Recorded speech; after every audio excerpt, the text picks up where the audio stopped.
at the beginning of the year for semester one, for us, there was a lot of tension throughout the day because so many things could happen.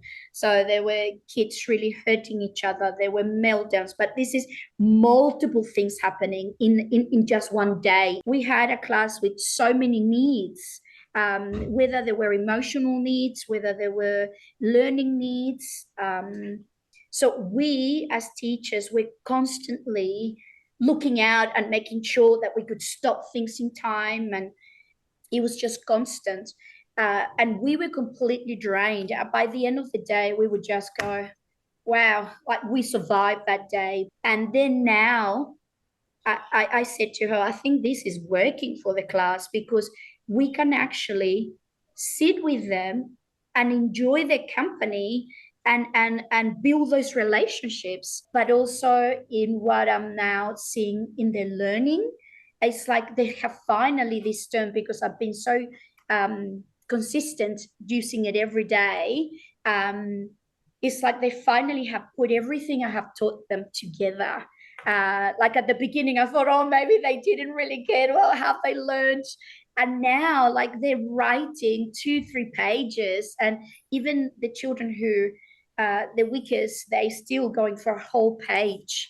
So, and before any of the assessments and doing their writing, which is the hardest thing for them to do. So, yes, it's been very pleasing. I work with older children predominantly, so I guess I've been using the Mendability Minute, and that's at the start of all of my lessons with grade 2. So they come in and we have that couple of minutes together, and that has been something that they have come to really look forward to at the start of my lessons, and I think they ask for it now.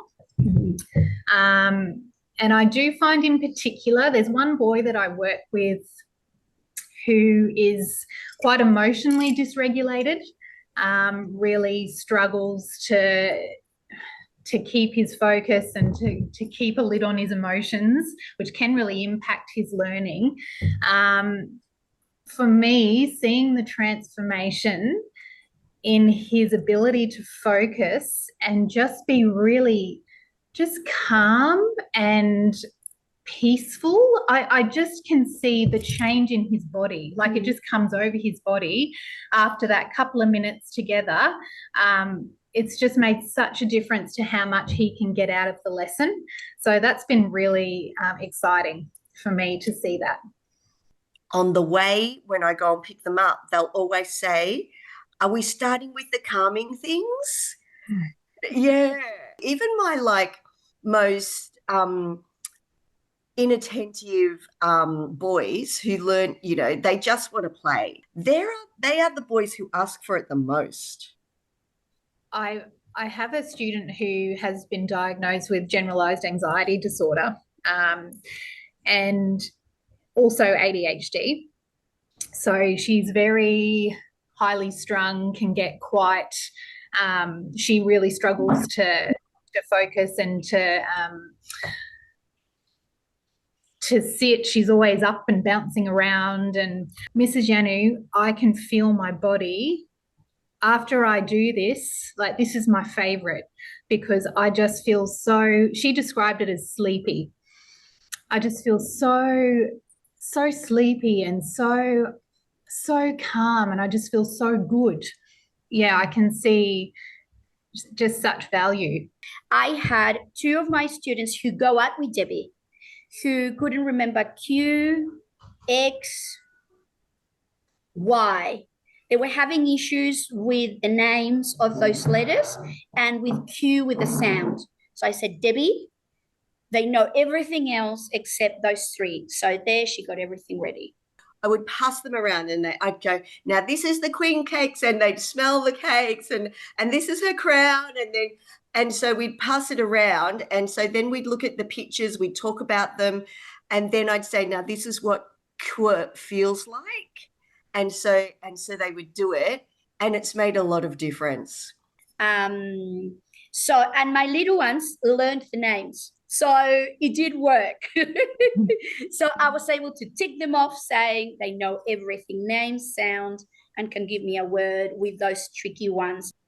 And they can write. Before that, you flashed a card and they didn't. They couldn't tell me. Yeah, that's right. They couldn't recognize it, or they would mix up Q, W, and Y. You know what I have found is, like, yesterday they were lining up, and lining up is when things go wrong, okay? Because they have to wait for their other friends, and the girls yesterday, no cue, nothing. They're all in line, just giving each other the claw. You know, they were doing it themselves without prompting. And I thought, oh, great. But what I've noticed is, because we are right at the end of our year and children are so tired, they are at their limit, they have reached their limit. And I still needed to get a few assessments done, and they just still couldn't focus. They could barely sit at the desk for me. And so I thought, oh, okay, what else can I do? So I did the lemon with their arm. So I have a picture of a lemon, and they said, oh, this tickles, and they loved it. And that one was the one that helped them to focus. And after that, then they were able to sit down and complete it. One of my little ones was feeling frustrated with the writing activity they were doing, and he was under the table. I don't know what it was, but the children are so tired that anything could frustrate them to that point that they want to completely disengage and run away from the activity. So that verbal prompting, you know, I'm here for you, I can help you, that wasn't helping. So he was under the table. But I saw him, I thought, oh, I'm going to try the ice and the smell. So I went and I got two ice cubes, and I sprayed above him. And I said, oh, can you hold this ice for me? And I said, are you okay? But I could see that from not responding at all, he could respond. And I just gave him one instruction: sit on this chair. So he sat. Then tell me what's happening. Then he was able to tell me. And then I said, do you want to sit on my desk and do the activity? He said, yes. And he sat on my chair, which is, you know, it's right at the back, did the whole activity. Now we finished, we packed up, and we sat on the mat to do something different.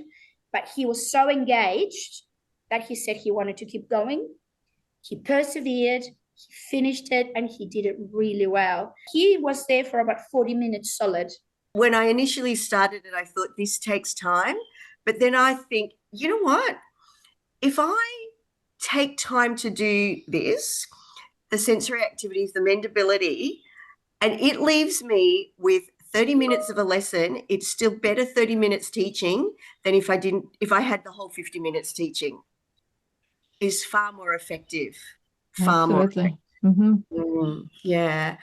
And the other thing that I love when I do my group work, I explain what each group is doing, then we move to that group, and then sometimes I have a lot of noise, very loud voices, and I just put the music on, and just putting that music in the background, it just calms them. Like you can see it happening, but it's like it brings a whole body just, oof,